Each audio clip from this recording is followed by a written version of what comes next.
रोज़ा अफ्तारी की बहुत बधाई।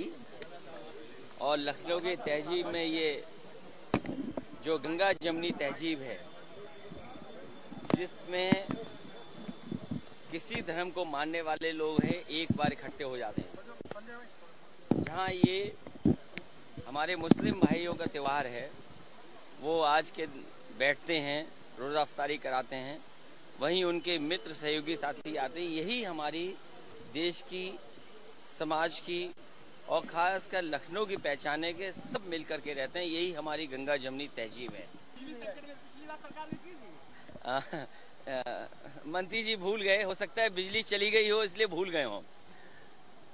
जो कारखाने उन्होंने लिखे हैं अपने ट्वीट में, तीनों के तीनों कारखाने समाजवादी सरकार के बनवाए हुए हैं। ये भारतीय जनता पार्टी जो डबल इंजन की सरकार है, अगर इसने कोशिश की होती कि बिजली के लग रहे कारखाने पूरे हो जाएं, कोयला समय पर पहुंच जाए, तो आज उत्तर प्रदेश की जनता को इस संकट से, इस परेशानी से नहीं जूझना पड़ता।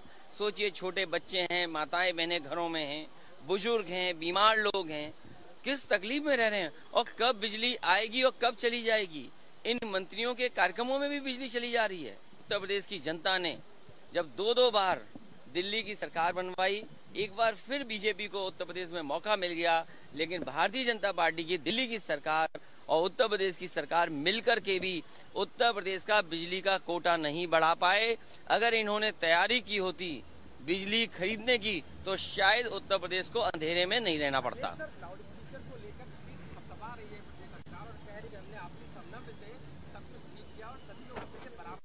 देखिए, भारतीय जनता पार्टी से ज्यादा झूठ बोलने वाला दल नहीं है। याद कीजिए, उन्होंने वैध अवैध की बात की थी स्लॉटर हाउस को लेकर के, लेकिन एक्सपोर्ट में नंबर 1 कर दिया देश को। ये जो लाउड स्पीकर वाली जानबूझ करके लेकर के आए हैं, वो जानते हैं कि अगर बेरोजगारी की बात करेंगे और बेरोजगारी के आंकड़े देने पड़ेंगे, तो बेरोजगारी के आंकड़े नहीं है। आज भी नौजवान लखनऊ में भारतीय जनता पार्टी के कार्यालय के सामने जाकर के अपनी नौकरी की मांग कर रहे हैं। सोचो, उन्हें लाठी खानी पड़ी। और यही नहीं, पिछले 5 साल में न जाने कितने नौजवानों को लाठी खानी पड़ी, लाठी खा करके अपमानित होना पड़ा। और आज कई नौजवान ऐसे हैं जो सुनने में मिलता है और खबरें आती हैं कि वो आत्महत्या तक कर रहे हैं। इसलिए सरकार जानबूझ करके लाउड स्पीकर पे बहस छेड़ना चाहती है।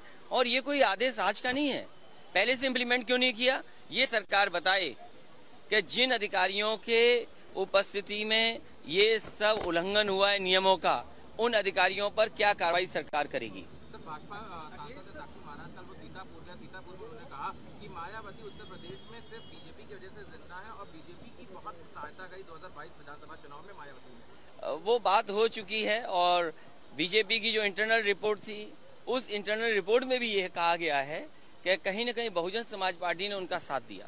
सर, को लेकर आपका स्टैंड क्लियर नहीं है, क्या कहेंगे उसके लिए, क्योंकि वो अभी भी ये हमारे दाएं वाले साथी ने आपका सवाल भुलवा दिया। आप लगातार ट्वीट कर रहे हैं, अपराधनामा 2, 3, 4 तो डेटा लगातार इंक्रीज कर रहा है। देखिए, पिछले 5 साल में भी कानून व्यवस्था खराब थी, लेकिन उन्होंने प्रचार के माध्यम से वो बात को दबा दिया। आंकड़े कभी सरकार ने पेश नहीं किए।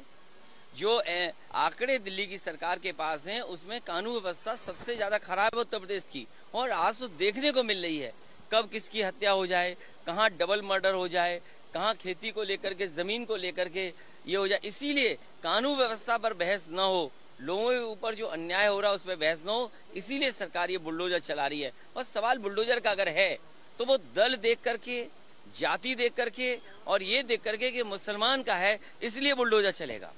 ये सर, जो विकास काजकर है, उन्होंने दावा किया है वो आजम खान जी से मिलने जाएंगे। देखिए,